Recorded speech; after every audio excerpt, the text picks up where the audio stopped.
शेवटच्या रांगेत बसवलं जातं असा आरोप जाहीर विरोधात होत आहे. कोणाकडनं विरोध होतोय एक तुम्ही समजून घ्या की उद्धव ठाकरे साहेब मोठे नेते आहेत.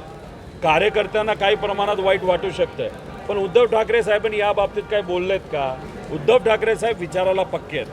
भाजप ज्या पद्धतीने देशाचं आणि राज्याचं सरकार चालवत आहे, ज्या पद्धतीने इथं असणाऱ्या सामान्य लोकांचं वाटोळं या सरकारच्या धोरणांमुळे होत आहे, त्याच्यासाठीच भाजपच्या विरोधात उद्धव ठाकरे साहेब इंडियाबरोबर आघाडीबरोबर तिथं लढायला तयार आहेत. त्यामुळे ह्या छोट्या मोठ्या ज्या गोष्टी होत असतात ह्या मोठे नेते कधी मनाला लावून घेत नाहीत.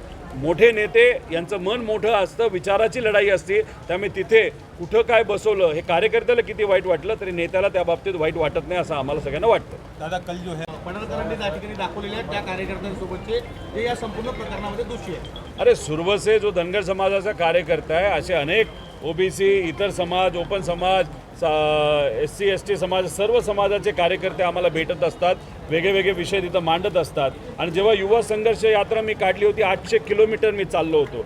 या महाराष्ट्रामध्ये एवढं दूर चालणारा कुणी आजपर्यंत नाही जो मी होतो, आणि त्याच्यात लाखो लोकांना मी भेटलेलो आहे. आणि मग तिथे लोकांनी माझ्याबरोबर फोटो काढले. आता देवेंद्र फडणवीस साहेबांचा फोटो, काही क्रिमिनल लोकांबरोबर अजितदादांचे फोटो आहेत, बावनकुळे साहेबांचा ड्रग माफियाबरोबर फोटो आहेत, प्रधानमंत्री साहेबांचे फोटो आहेत. मग आम्ही तिथं भूमिका घेत असताना हीच भूमिका घेतो. नेत्याजवळ कोण उभा आहे त्याचं बॅकग्राऊंड कोणाला काय माहीत नसतं, आणि या बाबतीत सुद्धा तुम्ही फोटो दाखवून मला फ्रेम करण्याचा प्रयत्न तिथे करत असाल. याला एकच कारण आहे, सरकारच्या विरोधात मी आज ज्या पद्धतीने बोलत आहे, सामान्य लोकांची भूमिका मांडत आहे, हे सरकारच्या पोटामध्ये दुखतंय.